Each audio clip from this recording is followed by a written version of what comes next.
हाँ बच्चे, last lecture में हमने रिलेशन ड्राइव किया था एफ और आर में. So it was the relation between focal length F and radius of curvature.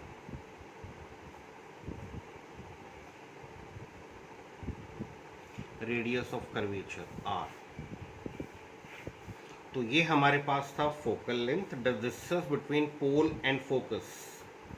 The distance between pole and focus is focal length, and the distance between pole and center of curvature is radius of curvature. This was our focal length and this was our radius of curvature. Concave के लिए हमने drive कर लिया था f is equal to R by to.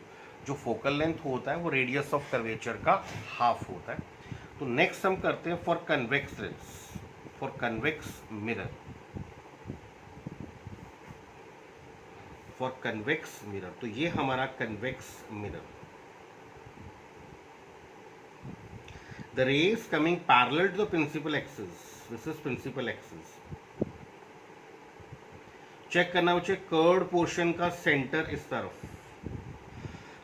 Which we call as centre of curvature. तो ये curved portion का centre, centre of curvature, this is focus. The rays coming parallel to the principal axis, आपको एक ही रे show करना है.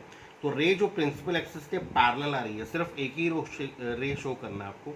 रे after reflection appears to diverge from the focus. ये लास्ट लेक्चर में डिस्कस किया था. तो rays after reflection appears to diverge from the focus, focus से आती हुई दिखाई दे रही है. आपको फाइंड करना है angle of incidence as well as angle of reflection. Angle of incidence और एंगल ऑफ रिफ्लेक्शन ड्रॉ करने के लिए आपको यहाँ पे नॉर्मल ड्रॉ करना होगा.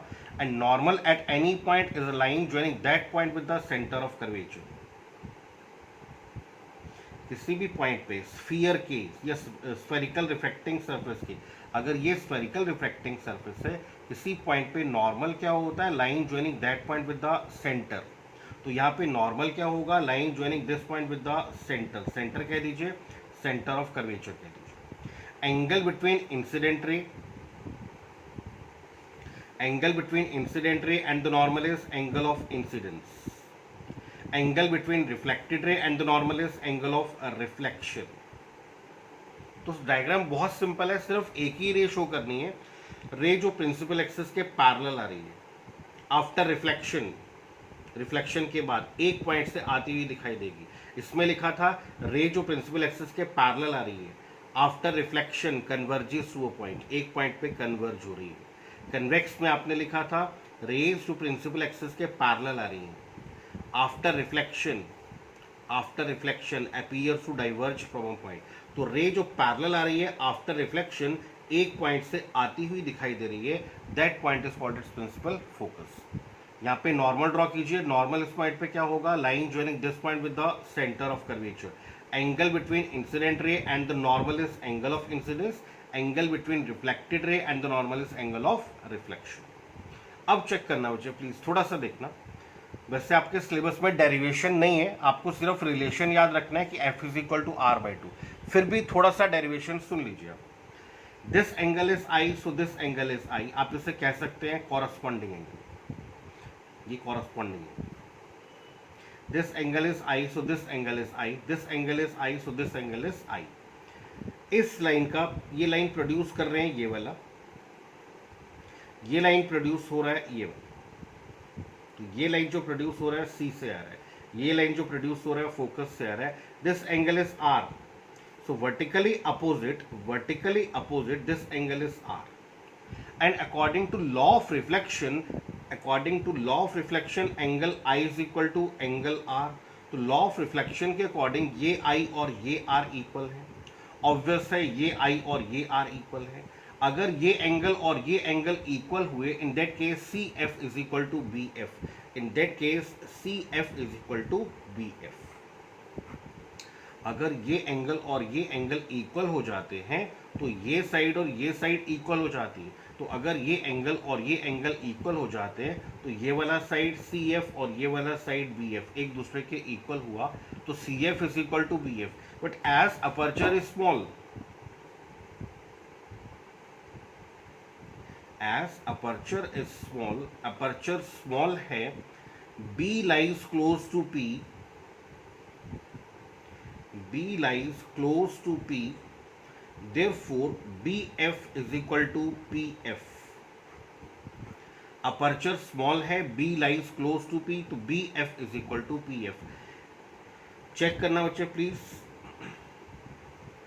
CF is equal to BF, but BF is equal to PF. It means CF is equal to PF. It means from 2 and 3, CF is equal to PF. This CF is equal to PF. अब खुद सोचो, if CF is equal to PF, that means F lies at the midpoint of PC.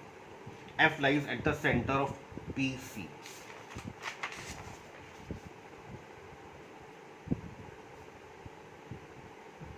It means F lies at the center of PC. Therefore, F lies at the center of PC. Therefore, PF is equal to PC by 2.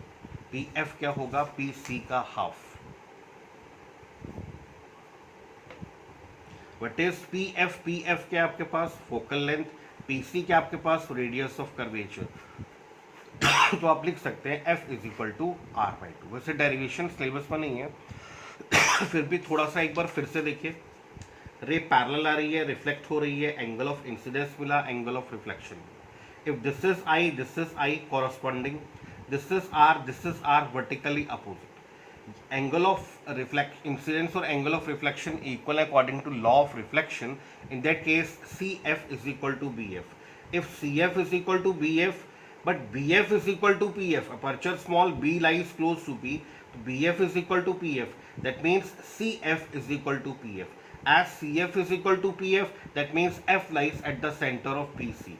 If F lies at the center of PC, in that case PF कितना हुआ? PC by 2. In that case PF is equal to PC by 2. So F is equal to R by 2. Complete कीजिएगा.